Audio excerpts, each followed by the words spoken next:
നൽകുമാറാകട്ടെ. നിങ്ങൾ ദുആ ചെയ്യുമ്പോൾ അല്ലാഹുവേ എനിക്ക് സ്വർഗം താ സ്വർഗം താ സ്വർഗം താ എന്ന് പറയുന്നതിലുപരി നിങ്ങൾ അല്ലാഹുവിനോട് ദുആ ചെയ്യുന്ന സമയത്ത് നിങ്ങൾ പറയേണ്ടത് ജന്നാത്തുൽ ഫിർദൗസ് എന്ന് പറയുന്ന സ്വർഗം തരണം. ഈ ജന്നാത്തുൽ ഫിർദൗസ് എന്ന് പറയുന്ന സ്വർഗത്തിന്റെ പ്രത്യേകത എന്താ? ആ സ്വർഗത്തിൽ ആരാണ് കടന്നു പോകുന്നത്? എന്താണ് ആ സ്വർഗത്തിന്റെ പ്രത്യേകത എന്ന് ചോദിച്ചാൽ മഹാനായ ആദരവായ പ്രവാചകൻ നബി മുഹമ്മദ് മുസ്തഫ സല്ലല്ലാഹു അലൈഹി വസല്ലമ തങ്ങൾ പറയുകയാണ്, ഇന്ന ഫിൽ ജന്നതി മിഅത ദറജ വ അഅലാഹാ ജന്നാത്തുൽ ഫിർദൗസ്. അല്ലാഹുവിന്റെ പ്രവാചകൻ പറയുകയാണ്, സ്വർഗത്തിൽ 100 പദവികളാണുള്ളത്.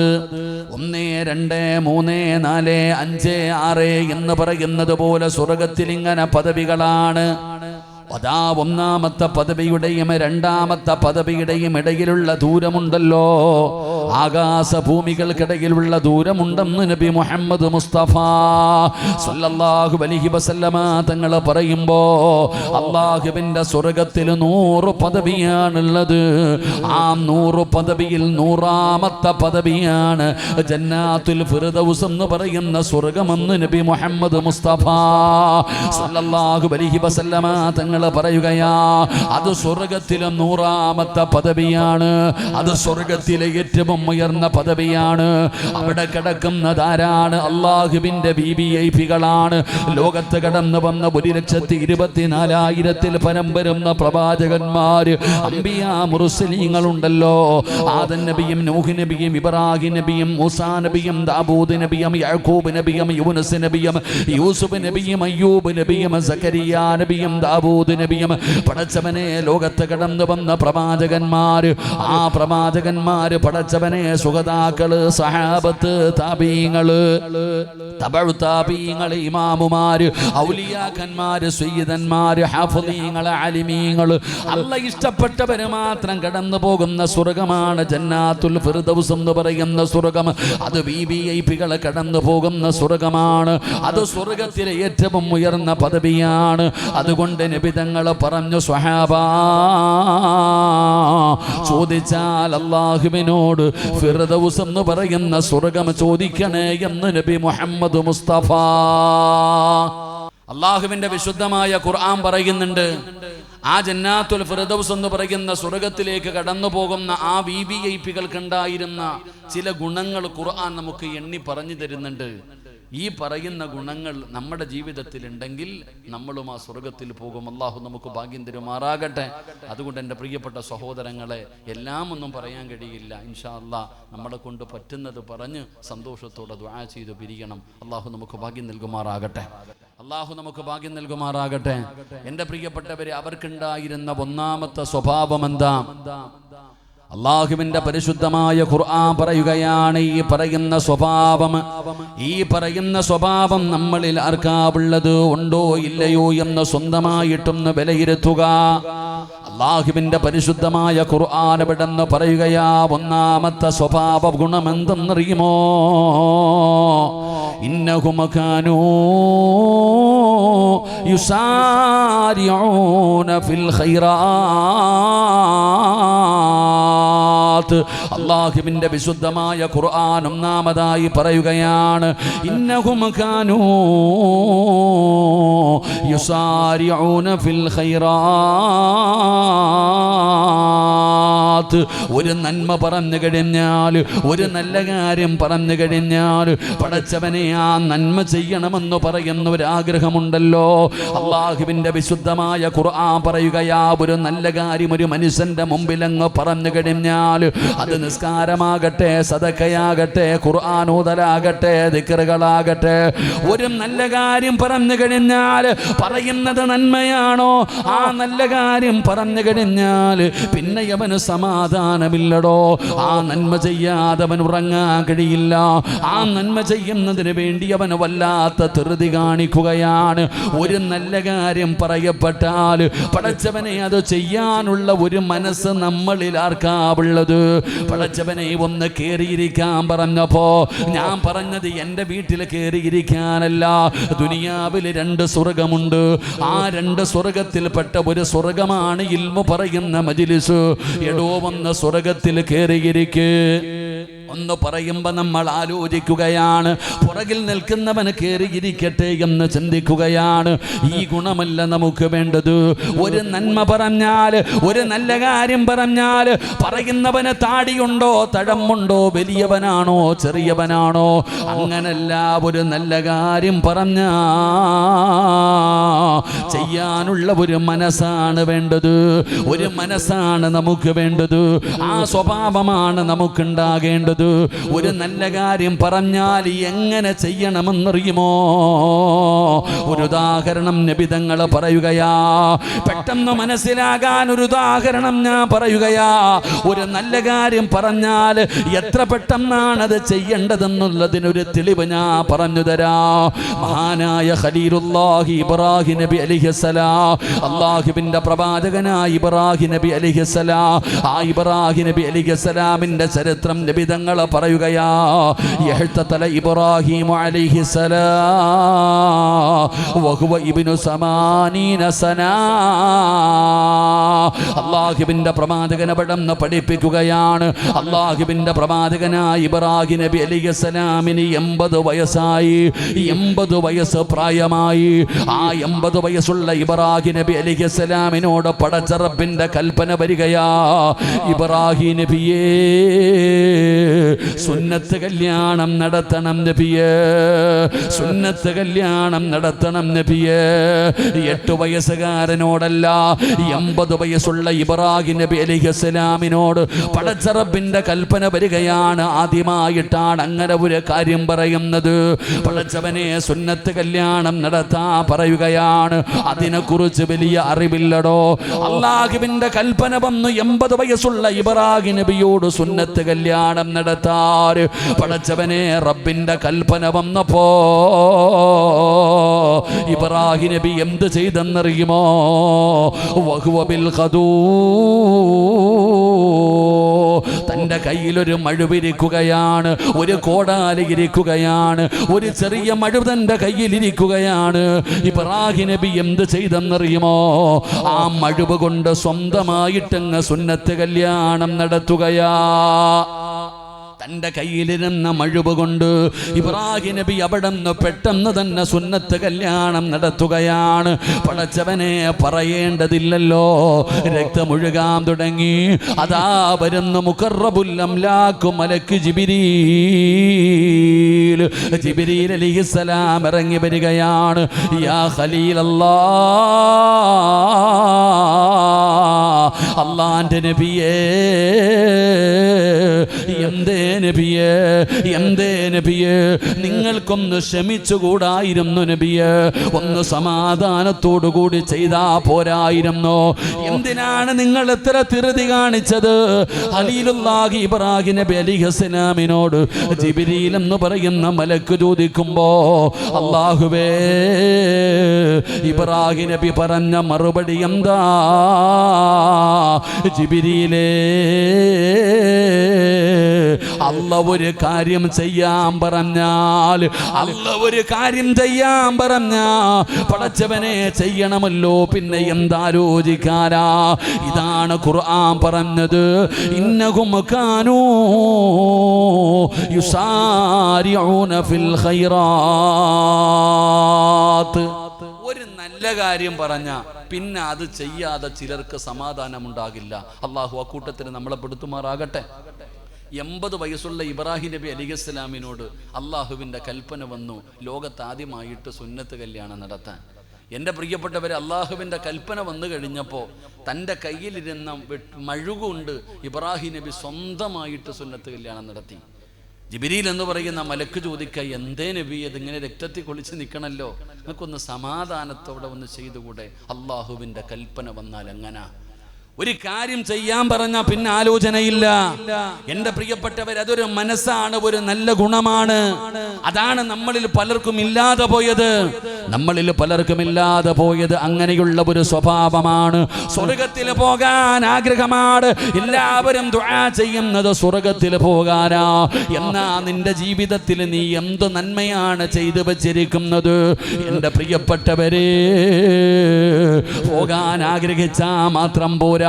ഉസ്താദന്മാര് നിങ്ങളോട് ഖുർആനിന്റെ ആയത്തുകൾ ഓതിയിട്ട് പറഞ്ഞു തരുന്നല്ലോ. ആ സ്വർഗത്തിലേക്ക് പോകാനുള്ള ഒരുപാട് എളുപ്പ വഴികള് അല്ലാഹുവിന്റെ ഖുർആൻ ഓതിയിട്ട് പറഞ്ഞു തരാറുണ്ടല്ലോ. എന്തേ നമ്മുടെ തലയ്ക്കകത്ത് കേറാത്തത്? എന്തേ നമ്മളിത് ചെയ്യാ തയ്യാറാകാത്തത്? എന്റെ പ്രിയപ്പെട്ട ചെറുപ്പക്കാരാ, ഇന്നത്തെ ചെറുപ്പക്കാര് പറയുകയാ, ഉസ്താദേ നിങ്ങൾ വഅ്ദ് പറഞ്ഞിട്ട് കാര്യമില്ല. നിങ്ങളെ എത്ര വഅ്ദ് പറഞ്ഞാലും ഞങ്ങൾ ഇങ്ങനെ തന്നെയാണ്, ഞങ്ങളുടെ സ്വഭാവത്തിലൊരു മാറ്റമില്ല, ഞങ്ങളെ നന്നാക്കാൻ നിങ്ങളെ കൊണ്ട് പറ്റൂല എന്ന് പറഞ്ഞുകൊണ്ട് വളരെ നിസ്സാരമായി പുച്ഛത്തോടെ തള്ളുകയാ. എങ്കിൽ എൻ്റെ പ്രിയപ്പെട്ട ചെറുപ്പക്കാരാ, ഞാൻ നിനക്കൊരു ചെറുപ്പക്കാരനെ പറഞ്ഞു തരട്ടെ.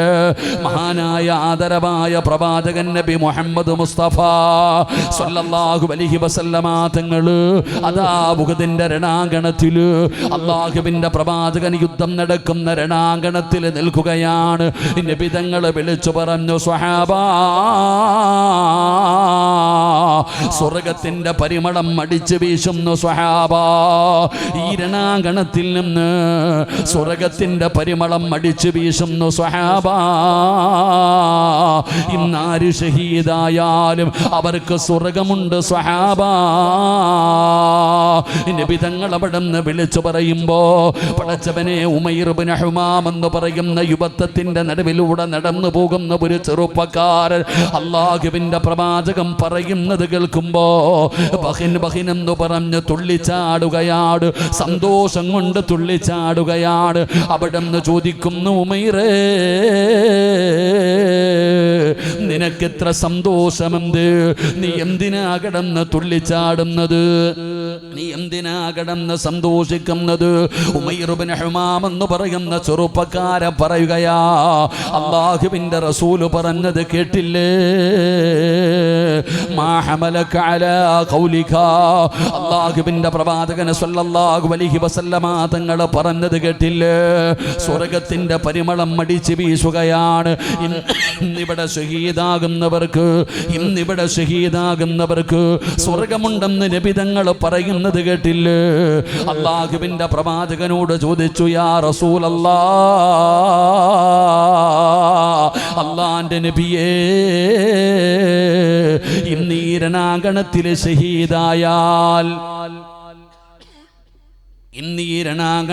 ഷഹീദായാൽ സ്വർഗം കിട്ടുമോ നബിയെ? അല്ലാഹുവിന്റെ റസൂല് ചോദിക്കുന്നു, നിനക്കെന്ത് സംശയമെന്തേ ഉമൈർ? ഉമൈർ തങ്ങളുടെ കയ്യിൽ ഒരു ഈത്തപ്പഴം ഇരിക്കുകയാണ്.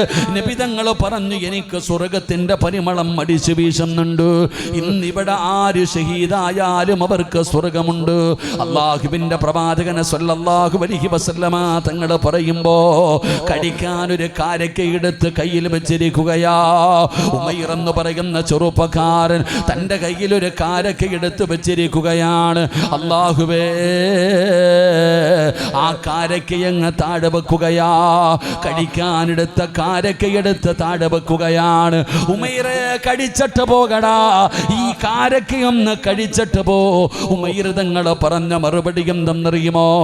ഉമൈർ ഇബ്നു ഹുമാം എന്ന് പറയുന്ന ചെറുപ്പക്കാരൻ പറയുകയാ, അർജു അൻ അകൂന മിൻ അഹ്ലിഹാ യാ റസൂലല്ലാഹ്, അല്ലാഹുവിന്റെ നബിയേ, എനിക്ക് ആ സ്വർഗത്തിന്റെ അവകാശികളിൽ പെടണം നബിയേ. എനിക്കൊരു കാരക്ക കഴിക്കുന്ന സമയം പോലും എനിക്ക് ഈ ദുനിയാവിൽ നിൽക്കാൻ വയ്യ, എനിക്ക് ജീവിക്കണ്ടെന്ന് പറഞ്ഞിട്ട് പടച്ചവനെ പറഞ്ഞു കൊടുത്തപ്പോൾ അവിടെ രണാങ്കണത്തിലേക്ക് കടന്നു പോവുകയാണ്. അവിടെ ഷഹീദായെന്ന് ചരിത്രം പറയുമ്പോ വാപ്പാ ഒരു നല്ല കാര്യം നിന്റെ മുമ്പിൽ പറഞ്ഞു തന്നു, അതിന്റെ പ്രതിഫലം പറഞ്ഞു കഴിഞ്ഞാൽ പിന്നെ ആലോചിക്കാൻ നിൽക്കരുത്. ഏതുപോലെയെന്നറിയുമോ? മഹാനായ സയ്യിദുനാ അലി ഇബ്നു അബീ ത്വാലിബ് റളിയല്ലാഹു തആല അൻഹു അല്ലാഹുവിന്റെ പ്രവാചകന്റെ മരുമകനാണല്ലോ. അലിയാർ തങ്ങളുടെ ഭാര്യയായ ഫാത്തിമ ബീബി റളിയല്ലാഹു തആല അൻഹാ അവിടുന്ന് ഗർഭിണിയായ പെണ്ണുങ്ങൾക്ക് ചില ഭക്ഷണം കഴിക്കാൻ വല്ലാത്ത ആഗ്രഹമുണ്ടാകുമല്ലോ. അതുകൊണ്ട് ഫാത്തിമ പറഞ്ഞു, അലിയേ എനിക്കൊരു റുമ്മാമ്പഴം കഴിക്കണം അലിയേ, ഞാൻ ഗർഭിണിയാണ്, അതുകൊണ്ട് എനിക്കൊരു റുമ്മാമ്പഴം കഴിക്കണമെന്ന് ആഗ്രഹമുണ്ട്. പടച്ചവനെ അലിയാർ തങ്ങളോട് തന്റെ മോഹം പറയുമ്പോ അലിയാർ തങ്ങൾ അതാ റുമ്മാമ്പഴം വാങ്ങാൻ പോവുകയാണ്. അവിടെ നിന്നൊരു റുമ്മാമ്പഴവും വാങ്ങിച്ചിട്ട് തിരിച്ചു വരുമ്പോ ഒരു പാവപ്പെട്ടവൻ വന്നു പറഞ്ഞു, അലിയേ വിശക്കുന്നു അലിയേ, ഭക്ഷണം കഴിച്ചിട്ട് ദിവസങ്ങളായി അലിയേ, എന്തെങ്കിലും തന്ന് സഹായിക്കണേ അലിയേ. അലിയാർ തങ്ങൾ ചിന്തിക്കുകയാണ്, തൻ്റെ കയ്യിലൊന്നുമില്ല, ആകെ ഇരിക്കുന്നത് ഫാത്തിമ എന്ന ഗർഭിണിയായ ഭാര്യയ്ക്ക് കൊടുക്കാൻ വാങ്ങിച്ചിരിക്കുന്ന ഒരു റുമ്മാമ്പഴമാണ്. പടച്ചവനെ എന്തു ചെയ്യണമെന്ന് ഇങ്ങനെ ആലോചിക്കുമ്പോ ആ മനുഷ്യൻ പറഞ്ഞു, അലിയേ ഒന്നിനു 10 ഇരട്ടി അല്ലാഹു തരും അലിയേ. ഒറ്റ കാര്യമേ പറഞ്ഞുള്ളൂ. ഉസ്താദന്മാര് ബക്കറ്റ് മുമ്പിൽ കടന്നു വരുമ്പോ പറയുമല്ലോ, അസ്സദഖത്തു റദ്ദുൽ ബലാ, സദഖ വിപത്തുകളെ തട്ടിമാറ്റും, മാരകമായ രോഗങ്ങളെ തട്ടിമാറ്റും, അപകടങ്ങളെ തട്ടിമാറ്റും. കൊടുക്കാൻ പറയുമ്പോൾ ആരെങ്കിലും കൊടുക്കുന്നു എന്ന് നോക്കുന്നവരാണ് നമ്മളിൽ പലരും. പടച്ചവനെ ബക്കറ്റുമായി വരുന്നവന്റെ മുഖത്ത് പോലും നോക്കാത്തവരാണ് നമ്മളിൽ പലരും. എന്നാൽ അല്ലാഹുവിന്റെ റസൂലിന്റെ പൊന്നാര മകളായ ഫാത്തിമയ്ക്ക് കൊടുക്കാൻ റുമ്മാമ്പഴവുമായിട്ട് വരുമ്പോഴാ ആ മനുഷ്യൻ പറഞ്ഞു, അലിയേ ഒന്നിനു 10 ഇരട്ടി അല്ലാഹു തരും അലിയേ. ആ പ്രതിഫലം അങ്ങ് കേൾക്കുമ്പോ ഗർഭിണിയാണ്, ഭാര്യയ്ക്കുള്ളതാണൊന്നും ചിന്തിച്ചില്ലടോ. പ്രതിഫലം കേൾക്കുമ്പോൾ അലിയാർ തങ്ങളാ പഴമെടുത്ത് കൊടുക്കുകയാ. ഇതാണടോ നമുക്ക് വേണ്ട സ്വഭാവം, ഈ ഗുണമാണ് നമുക്ക് വേണ്ടത്. അലിയാർ തങ്ങൾക്ക് അല്ലാഹു വെറും കയ്യോടെ വീട്ടിലേക്ക് കടന്നു ചെല്ലുമ്പോ ഫാത്തിമയുടെ മുമ്പിൽ ഒരു കൊട്ട നിറയെ അല്ലാഹു റുമ്മാമ്പഴം കൊടുത്തു എന്ന് ചരിത്രം പറയുകയാ. അതുകൊണ്ട് പടച്ചവന് ഈ മജ്‌ലിസിൽ കടന്നു വന്നവരോട് പറയുകയാ, നമ്മൾ നന്മയാണ് ചെയ്യേണ്ടത്, നല്ല കാര്യങ്ങളാണ് ചെയ്യേണ്ടത്, അതിനു വേണ്ടിയാണ് നമ്മൾ മത്സരിക്കേണ്ടത്. ആവശ്യമില്ലാത്ത വിഷയങ്ങൾക്കല്ല, ദുനിയാവിന്റെ കാര്യങ്ങൾക്കല്ല, അല്ലാഹുവേ നന്മകൾക്ക് വേണ്ടി നമ്മൾ മത്സരിക്കുന്നവരാകണം. ഏതുപോലെ എന്നറിയുമോ? മഹാനായ നബിയുനാ റസൂലുള്ളാഹി സ്വല്ലല്ലാഹു അലൈഹി വസല്ലമ തങ്ങൾ മസ്ജിദുൻ നബവിയിൽ ഇരുന്നിട്ട് പറഞ്ഞു, സ്വഹാബാ അള്ളാന്റെ ദീനിനെ സഹായിക്കണം സ്വഹാബാ. എല്ലാവരും അവരവരുടെ വീടുകളിലേക്ക് കടന്നു പോവുകയാണ്. എല്ലാവരും പോകുമ്പോ സയ്യിദുനാ ഉമർ ഇബ്നുൽ ഖത്താബ് ഉമർ തങ്ങളും തൻ്റെ വീട്ടിലേക്ക് നടന്നു പോവുകയാണ്. ഉമറിന്റെ മനസ്സിൽ ഒരേ ഒരു ചിന്തയേ ഉള്ളൂ. ഉമർ തങ്ങളുടെ മനസ്സിൽ ഒരേ ഒരു ചിന്തയേ ഉള്ളൂ. എന്താണ് ചിന്തയെന്നറിയുമോ? അല്ലാ അബൂബക്കറിനെ പരാജയപ്പെടുത്തണമല്ലാ. ഒരിക്കലെങ്കിലും എനിക്ക് അബൂബക്കറിനെ ഒന്ന് പരാജയപ്പെടുത്തണം തമ്പുരാരെ. കാരണം എന്തു പറഞ്ഞാലും അബൂബക്കറാണ്. ഏത് നന്മയിലും നാമൻ അബൂബക്കറാണ്. എന്ത് വിഷയത്തിലും അബൂബക്കറാണ് ഒന്നാമനാകുന്നത്. എന്നും അങ്ങനെ തന്നെയാണ്. ഒരിക്കൽ അല്ലാഹുവിന്റെ പ്രവാചകനെ സല്ലല്ലാഹു അലൈഹി വസല്ലമ തങ്ങൾ സുബ്ഹി നമസ്കാരം കഴിഞ്ഞു. സ്വഹാബാ മൻ അസ്ബഹ മിൻകുമുൽ യൗമ സായിമാ, ഇന്ന് നോമ്പ് പിടിച്ച ആരെങ്കിലും ഉണ്ടോ സഹാബാ? നബി തങ്ങൾ ചോദിക്കുമ്പോ അബൂബക്കർ തങ്ങൾ എഴുന്നേൽക്കുകയാണ്. ഞാനുണ്ട് നബിയേ, എനിക്കിന്ന് നോമ്പാണ് നബിയേ. അല്ലാഹുവിന്റെ പ്രവാചകം ചോദിക്കുകയാണ്, ഇന്ന് സദഖ കൊടുത്ത ആരെങ്കിലും ഉണ്ടോ? ഞാനുണ്ട് നബിയേ. ഇന്ന് രോഗസന്ദർശനം നടത്തി ആരെങ്കിലും ഉണ്ടോ? ഞാനുണ്ട് നബിയേ. പടച്ചവനെ, ഇന്ന് ജനാസയിൽ പങ്കെടുത്ത ആരെങ്കിലും ഉണ്ടോ? ഞാനുണ്ട് നബിയേ. ചോദിക്കുന്നത് അസർ കഴിഞ്ഞിട്ടല്ല, സുബഹി കഴിഞ്ഞിട്ടാ. പടച്ചവനെ, അതാ അബൂബക്കർ തങ്ങളാണ് എന്നും ഒന്നാമനാകുന്നത്. അതുകൊണ്ട് എനിക്ക് പരാജയപ്പെടുത്തണം. പള്ളിക്കമ്മിറ്റിയിൽ കയറാനല്ല, അധികാരത്തിന്റെ സോപാനങ്ങളിൽ കയറാനല്ല. പടച്ചവനെ, അതാ സദക്കയുടെ വിഷയത്തില്, നന്മയുടെ വിഷയത്തില് എനിക്കൊന്നെങ്കിലും ഒന്നാമനാകണം പടച്ചവന്. അതാ ഉമർ തങ്ങൾ തന്റെ വീട്ടിലേക്ക് കടന്നു ചെന്നു. തന്റെ സമ്പാദ്യം 2 വിഭാഗമാക്കുകയാണ്, 2 വിഭാഗമാക്കി മാറ്റിവെക്കുകയാണ്. എന്നിട്ട് തന്റെ സമ്പത്തിന്റെ പകുതി എടുക്കുകയാ. അല്ലാഹുവേ, ഉമർ തങ്ങൾ ചിന്തിച്ചു, പടച്ചവനെ, ഇതുപോലെ ഒരാളും കൊണ്ടുവന്ന് കൊടുക്കൂല. എന്തായാലും അബൂബക്കർ പരാജയപ്പെടും, ഈ പ്രാവശ്യം ഞാൻ വിജയിക്കും. തന്റെ സമ്പത്തിന്റെ പകുതി എടുത്തുകൊണ്ട് ഇലാ ഹളറത്തി റസൂലില്ലാഹ് നബി തങ്ങളുടെ മുമ്പിലേക്ക് കൊണ്ടുവന്ന് വെച്ചു കൊടുക്കുകയാ. അള്ളാന്റെ റസൂല് ചോദിച്ചു, ഉമർ, അല്ലാഹുവേ, നബി തങ്ങൾ അവിടെന്ന് ചോദിക്കുമ്പോ പറയുകയാ, എന്റെ സമ്പത്തിന്റെ പകുതി അല്ലാഹുവിന്റെ ദീനിന് വേണ്ടി തരുന്നു നബിയേ. നബി തങ്ങൾക്ക് വല്ലാത്ത സന്തോഷമായി. അല്ലാഹുവിന്റെ പ്രവാചകൻ അവിടെന്ന് ദുആ ചെയ്യുകയാണ്. ഉമർ തങ്ങൾക്ക് വലിയ സന്തോഷമായി, മാറി നിൽക്കുകയാണ്. ഓരോ സ്വഹാബികളും അവരവരുടെ കയ്യിൽ കൊള്ളത് കൊണ്ടുവന്ന് കൊടുക്കുകയാണ്. ഉമർ തങ്ങളെ നോക്കുകയാ, അബൂബക്കർ എവിടെ, അബൂബക്കർ എവിടെ? അല്ലാ, ഏറ്റവും അവസാനമാണ് അബൂബക്കർ സിദ്ദീഖ് റളിയല്ലാഹു തആല അൻഹു കടന്നു വരുന്നത്. ഉമർ തങ്ങൾ നോക്കുമ്പോ ഒരു ചെറിയ പൊതിയാണ് കയ്യിലിരിക്കുന്നത്. ഉമർ തങ്ങൾക്ക് സന്തോഷമായി, ഓടി വരികയാണ്. അല്ലാഹുവിന്റെ പ്രവാചകന്റെ ചാരത്ത് വന്ന് നിൽക്കുകയാ. അബൂബക്കർ തങ്ങൾ ചെറിയ ഒരു ഹദിയയുമായി അല്ലാഹുവിന്റെ പ്രവാചകന്റെ മുമ്പിൽ വന്ന് കൊണ്ടുവന്ന് കൊടുക്കുമ്പോ അല്ലാഹുവിന്റെ പ്രവാചകം ചോദിക്കുന്നു, അബൂബക്കർ, ഇനി വീട്ടിൽ എന്തുണ്ട് അബൂബക്കർ? എന്താണ് നീ ബാക്കി വെച്ചത്? അബൂബക്കർ സിദ്ദീഖ് റളിയല്ലാഹു തആല അൻഹു പറഞ്ഞ മറുപടി എന്തെന്നറിയുമോ? യാ റസൂലല്ലാഹ്, അല്ലാഹും അവന്റെ പ്രവാചകനുമല്ലാതെ ഇനി ഒന്നുമില്ല നബിയേ. തന്റെ സമ്പത്ത് മുഴുവനും അല്ലാഹുവിന്റെ ദീനിന് വേണ്ടി കൊടുക്കുകയാ. അവിടെയും അബൂബക്കറാണ് വിജയിക്കുന്നത്. എന്റെ പ്രിയപ്പെട്ടവരെ, അതുകൊണ്ട് ഈ വാഴ കേൾക്കാമെന്നവരോട് പറയുകയാ, നമുക്കുമൊന്ന് മത്സരിക്കാൻ കഴിയുമോ? നമുക്കുമൊന്ന് മത്സരിക്കാൻ കഴിയുമോ? പടച്ചവനെ, ഒരു നന്മയുടെ വിഷയത്തിൽ നമുക്കുമൊന്ന് മത്സരിക്കാമടോ? അല്ലാഹുവിന്റെ പരിശുദ്ധമായ ഖുർആൻ പറഞ്ഞില്ലേ, ഒരു നല്ല കാര്യം പറഞ്ഞാ അത് ചെയ്യാനുള്ള ഒരു മനസ്സാണ് നമുക്ക് വേണ്ടത്. അതുകൊണ്ട് എന്റെ പ്രിയപ്പെട്ടവർക്ക് ഞാനൊരു നന്മ പറഞ്ഞു തരാ. ആരാട് പറഞ്ഞു തരുന്നതെന്നറിയുമോ? മഹദിയായ ഫാത്തിമ ബീബി റളിയല്ലാഹു തആല അൻഹാ. അല്ലാഹുവിന്റെ പ്രവാചകന്റെ കരളിന്റെ കഷ്ടമായ ഫാത്തിമ എന്ന് പറയുന്ന പൊന്നാരമകള് അതാ ഒരു നന്മ പറഞ്ഞു തരികയാണ്. അലിയാര് തങ്ങളാണ് പഠിപ്പിക്കുന്നത്. എന്റെ പ്രിയപ്പെട്ടവര്, അതാ ഒരു ദിവസം അലിയാര് തങ്ങൾ തന്റെ വീട്ടിലേക്ക് കടന്നു ചെല്ലുമ്പോ ഫാത്തിമ ബീബി റളിയല്ലാഹു തആല അൻഹയുടെ മുഖമങ്ങ് വാടിയിരിക്കുകയാ. ഫാത്തിമയുടെ മുഖമങ്ങ് വാടിയിരിക്കുകയാണ്. വല്ലാത്ത സങ്കടത്തിലാണ് ഫാത്തിമ ഇരിക്കുന്നത്. അലിയാര് തങ്ങൾ അടുത്ത് ചെന്നിട്ട് ചോദിച്ചു, ഫാത്തിമ, എന്തു പറ്റി ഫാത്തിമ? എന്തു പറ്റി ഫാത്തിമ?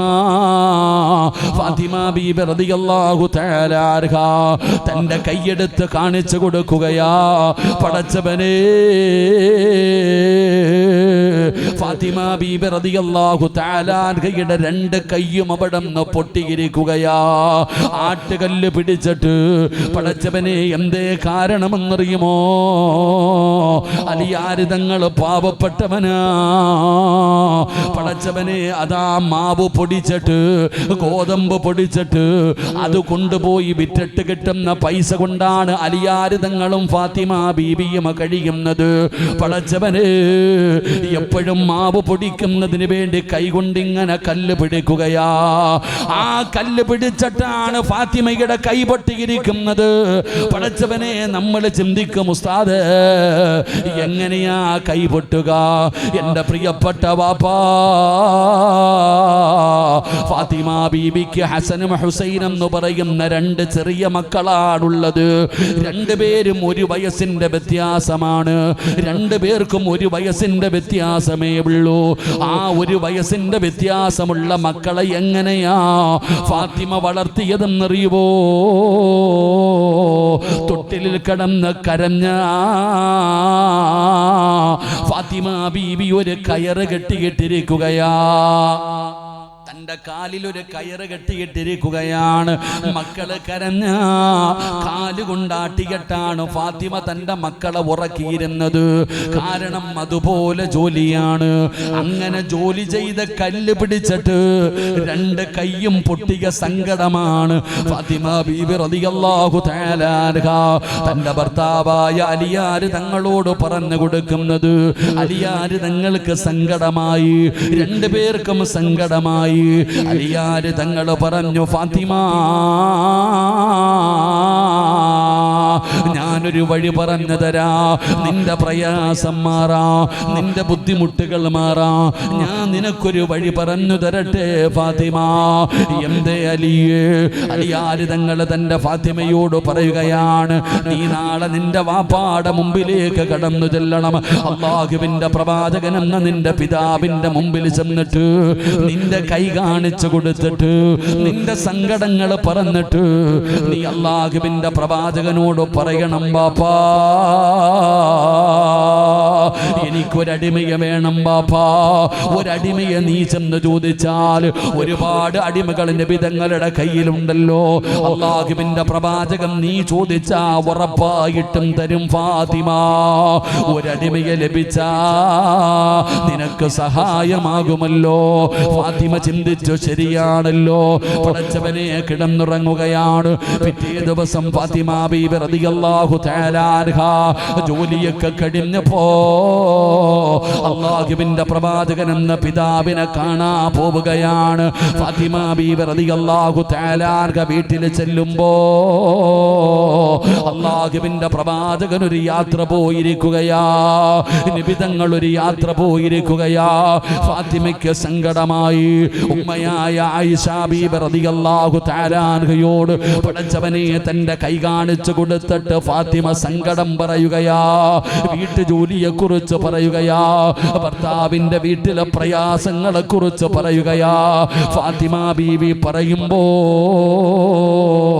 ആയിഷ ബീബി റളിയല്ലാഹു തആല അൻഹയ്ക്ക് സങ്കടം വരികയാ. ഫാത്തിമ പറഞ്ഞു, ഉമ്മ വാപ്പ വരുമ്പോ പറയണേ എനിക്കൊരടിമയെ വാങ്ങിത്തരണമേ, എനിക്കൊരടിമയെ തരാൻ പറയണം. ഉമ്മയോട് പറഞ്ഞു മനസ്സിലാക്കുകയാണ്. ഫാത്തിമ ബീബി റളിയല്ലാഹു തആല അൻഹ പടച്ചവനെ സമാധാനത്തോടെ തന്റെ വീട്ടിലേക്ക് തിരിച്ചുപോയി. പടച്ചവനെ അന്ന് രാത്രിയിലാണ് നബിതങ്ങൾ വരുന്നത്. ഒരുപാട് താമസിച്ചിട്ടാണ് അല്ലാഹുവിന്റെ പ്രവാചകൻ സ്വല്ലല്ലാഹു അലൈഹി വസല്ലമ തങ്ങൾ ഒരുപാട് താമസിച്ചിട്ടാണ് നബിതങ്ങൾ വന്നത്. അല്ലാഹുവിന്റെ റസൂൽ വീട്ടിലേക്ക് കടന്നു ചെന്നപ്പോ ആയിഷ ബീബി റളിയല്ലാഹു തആല അൻഹ അവിടെന്ന് പറഞ്ഞു, നബിയേ ഫാത്തിമ വന്നിരുന്നു നബിയേ, വലിയ സങ്കടത്തിലാണ് നബിയേ, ഫാത്തിമയുടെ കൈ രണ്ടും പൊട്ടിയിട്ടുണ്ട് നബിയേ. ഫാത്തിമയെ കുറിച്ച് ആയിഷ ബീബി റളിയല്ലാഹു തആല അൻഹ അവിടെന്ന് വിശദീകരിക്കുമ്പോ കരളിന്റെ കഷ്ടമായ പൊന്നാര നബിതങ്ങളെ സ്നേഹിച്ചിരുന്ന ഫാത്തിമ, നബിതങ്ങൾക്ക് സമാധാനം കിട്ടിയില്ലടോ.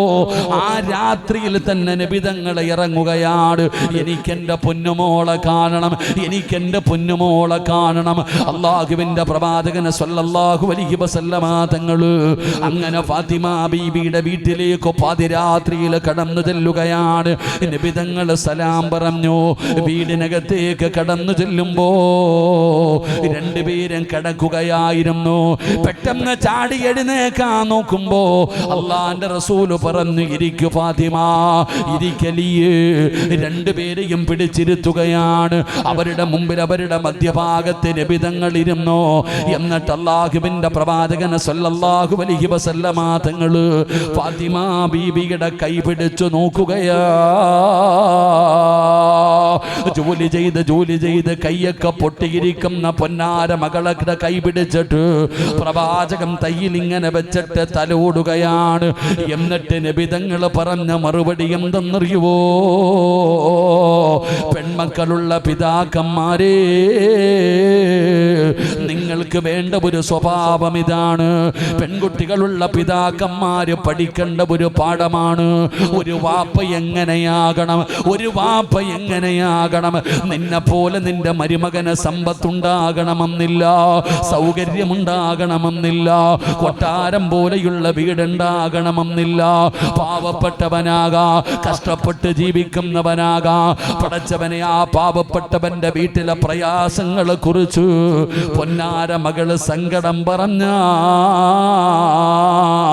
എന്ത് ചെയ്യണമെന്ന് നബിതങ്ങള് പഠിപ്പിക്കുകയാണ്. ഫാത്തിമ ബീബി റളിയല്ലാഹു തആല അൻഹയോട് അല്ലാഹുവിന്റെ റസൂൽ പറഞ്ഞ മറുപടി എന്തെന്നറിയുമോ? ഫാത്തിമ,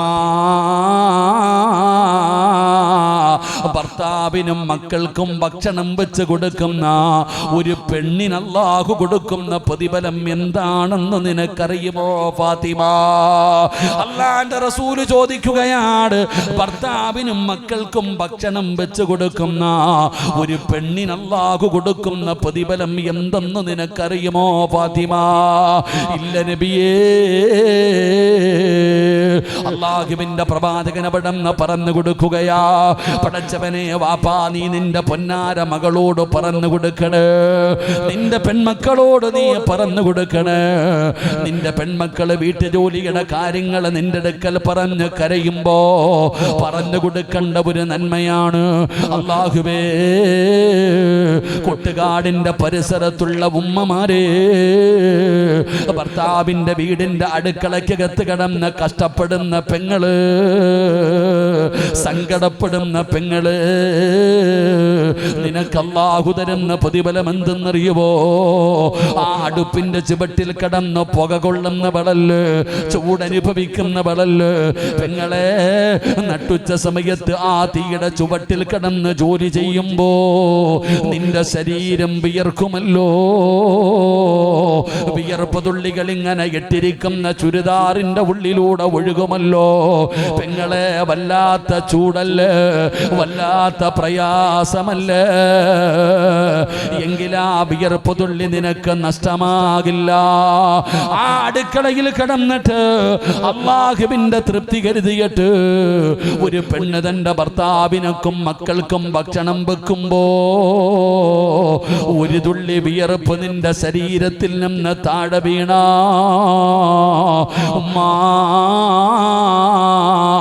വഖൂദുഹന്നാസു വൽഹിജാറ, മനുഷ്യനെയും കല്ലുകളെയും ഇട്ട് കത്തിക്കുന്ന പടച്ചറബിന്റെ നരകമുണ്ടല്ലോ, 3000 കൊല്ലം കത്തിച്ച നരകമുണ്ടല്ലോ. ആ നരകത്തിന്റെ തീയിൽ നിന്ന് നിനക്ക് രക്ഷപ്പെടാറുള്ള വഴിയാ പെങ്ങളെ. ആ അടുപ്പിന്റെ ചുവട്ടിൽ കടന്ന് തീ കൊള്ളുന്ന ഉമ്മ, അത് വെറുതെയാകില്ല, അത് വെറുതെയാകില്ല. അത് നിനക്ക് നരകമോചനം കിട്ടാറുള്ള ഒരു നന്മയാണ്, ഒരു കാരണമാണ്. പെങ്ങളെ, എന്ത് ചെയ്താലും പരാതി പറയുന്നവരുണ്ടല്ലോ. ഭർത്താവിന്റെ തുണി കഴുകിയാൽ, വീട് തൂത്താൽ, മക്കളെ നോക്കിയാൽ, ഗർഭം ചുമന്നാൽ, പാല് കൊടുത്താൽ എല്ലാത്തിനും സങ്കടം പറയുന്ന പെണ്ണെ. ഒരു പെണ്ണതാ പ്രസവിക്കുന്ന സമയത്ത് മരണപ്പെട്ടു പോയാൽ, ഒരു പെണ്ണ് പ്രസവത്തിന്റെ വേളയിൽ മരണപ്പെട്ടു പോയാ അവൾക്ക് ഷഹീദിന്റെ കൂലിയുണ്ടെന്ന് നബി മുഹമ്മദ് മുസ്തഫ സ്വല്ലല്ലാഹു അലൈഹി വസല്ലമ തങ്ങൾ പറയുകയാ 2 വയസ്സ് പൂർത്തിയാകുന്നത് വരെ തന്റെ പൊന്നാര മക്കൾക്ക് പാല് കൊടുക്കുന്ന ഉമ്മ നിനക്ക് ജിഹാദിന്റെ കൂലിയാ. എന്ത് ചെയ്താലും പ്രതിഫലമാണോ? പക്ഷേ ഇന്ന് സമുദായത്തിനറിയില്ല കുടുംബജീവിതത്തിന്റെ വില എന്താണെന്ന്, കുടുംബജീവിതത്തിന്റെ മഹത്വം എന്താണെന്ന്. തമ്മി തല്ലാനേ അറിയൂ, പരസ്പരം കേസ് കൊടുക്കാനേ അറിയൂ, കണ്ടാ മുഖം തിരിച്ച് നടക്കാനേ അറിയൂ. വാപ്പാ ഇന്ന് വാഴ്തുകടിഞ്ഞിവിടം ഇറങ്ങി പോകുമ്പോ പ്രസംഗം കേൾക്കാമെന്നിരിക്കുന്ന നിന്റെ ഭാര്യയുണ്ടല്ലോ, ഗ്ലാമറൊക്കെ നഷ്ടപ്പെട്ടു പോയി, മുടിയൊക്കെ നരച്ചു പോയി, 50ഉം 60ഉം വയസ്സായില്ലേ. നിനക്കറിയുമോ വാഴ്തുകടിഞ്ഞ് തിരിച്ചു പോകുമ്പോ നീ നിന്റെ ഭാര്യയുടെ കയ്യിലൊന്ന് പിടിച്ചാൽ, നീ നിന്റെ ഭാര്യയുടെ കയ്യിലൊന്ന് പിടിച്ചാ ആ പിടിച്ച കൈകളുടെ വിരലുകൾക്കിടയിലൂടെ അല്ലാഹു നിങ്ങളുടെ പാപം പുറത്തു തരുമെന്ന് നബി മുഹമ്മദ് മുസ്തഫ.